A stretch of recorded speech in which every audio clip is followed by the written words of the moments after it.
Greetings, it's Will from stormthecastle.com. Welcome to the Sense of Wonder Library. Come take a walk with me. I'm going to pick out a book for you. And today's video is an update on the stained glass night. And I got a few things for you.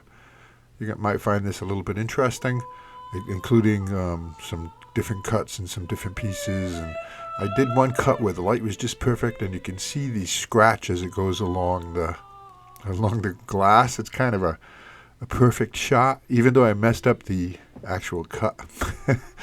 But you'll see. I placed 10 more pieces today. Had a long day, but it went pretty well. So let's take a look at the stained glass night. So there's the night we are shooting to make. It's a 100-year-old real stained glass window. There's a whole story behind it. And here's where we were before I started the day off. That's where we left off last week with this amount of glass placed. And I'm not going to make you wait for the whole video if you want to see what I did today. So here's up. Let me pop this in here. So that's as far as we got. Starting to get there, huh? 10 more pieces. And I got to tell you, those little pieces in the middle around the sword and his waist, those are difficult pieces to get just right. A lot of work. Large pieces are easy, small pieces are difficult.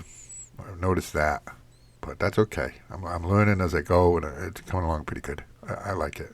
It's going to be a beautiful window when it's done. I still got a lot of work to do. Maybe one more week, maybe 2 more weeks, and I'll finish the glass. Then it'll be soldering, and then it'll be grouting, and then it'll be painting. And that'll be interesting.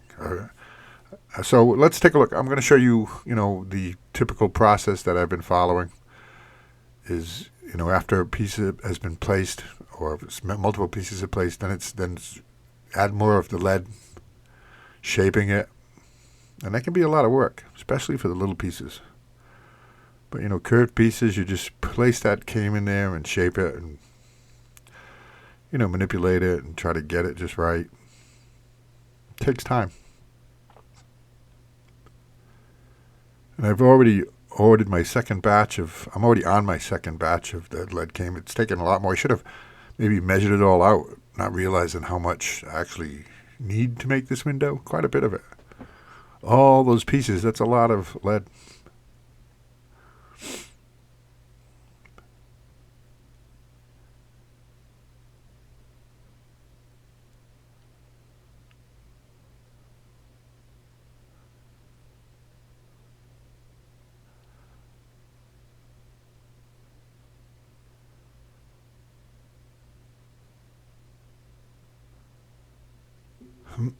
Excuse me. So yeah, I'd come to a point today where I was like, I should probably quit. I was getting fatigued, and at a couple of different points. So anyway, I'll tell you some more about that, what I was going to say. But here, make myself a template out of a piece of plastic, and then transfer that template onto the glass. And then we'll cut it out, and I always enjoy that process. And many of you commented that you like that process too, of the cutting and grinding. And I noticed that you get, well, I guess it makes sense, but you do get better as you practice. You get better at, I guess, anything, right? You get a little more courageous too, a little more confidence when it comes to making cuts. And curved cuts can be a little tricky, and I generally make the curved cuts in multiple cuts. That's a pretty easy curve. You see it goes really, really well.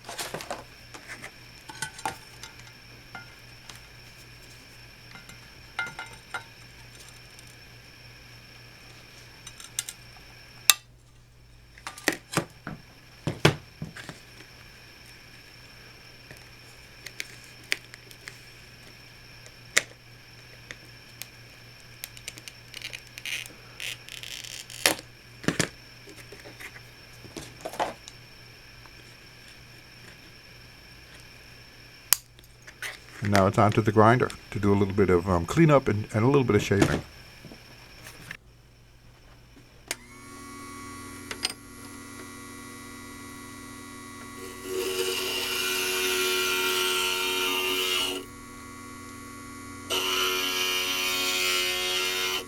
And like I was saying, you know, you do, of course, you get better.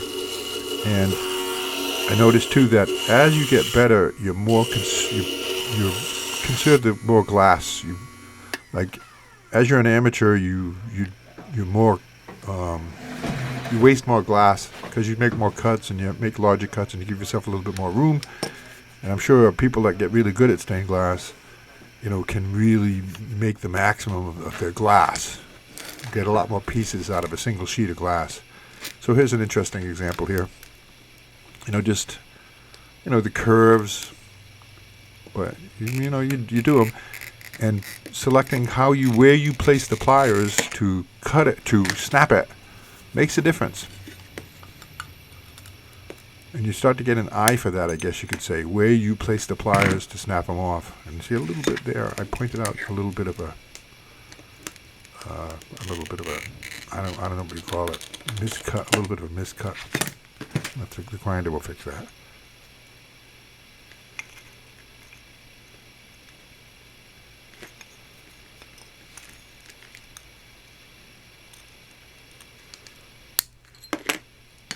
So let me show you that cut that I was talking about where the light was just perfect and you can see the scratch on the glass. Although I did kind of mess up the cut. My hand didn't curve enough, but this is kind of cool. I really do like this, how it is. Watch this.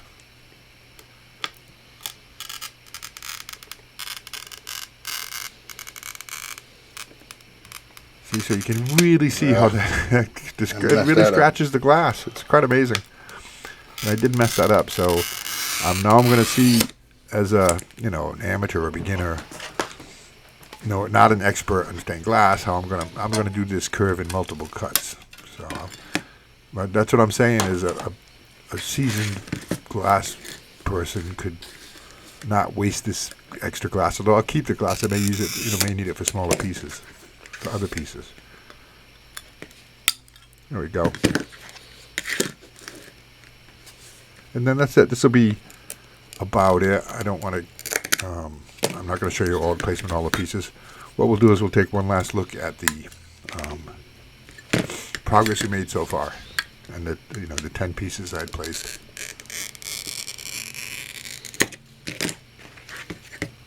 But it's been turning out into be a every Thursday thing for me, and I look forward to it. You know, so I'm probably going to next Thursday do more of this project, so you can look forward to that next Thursday, unless something comes up. And we'll be close to finishing the glass. I may be able to finish the glass placement next week. I'm not sure. Not too many small pieces left. It's mostly big pieces now, which are much easier.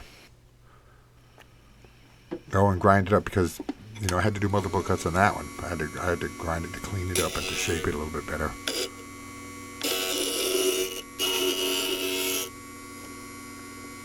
I don't know if I did mention it already, but, you know, I'm already starting to think about the next stained glass project.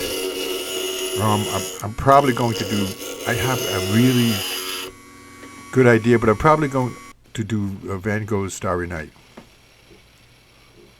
There you go. That's the progress so far. Coming along great.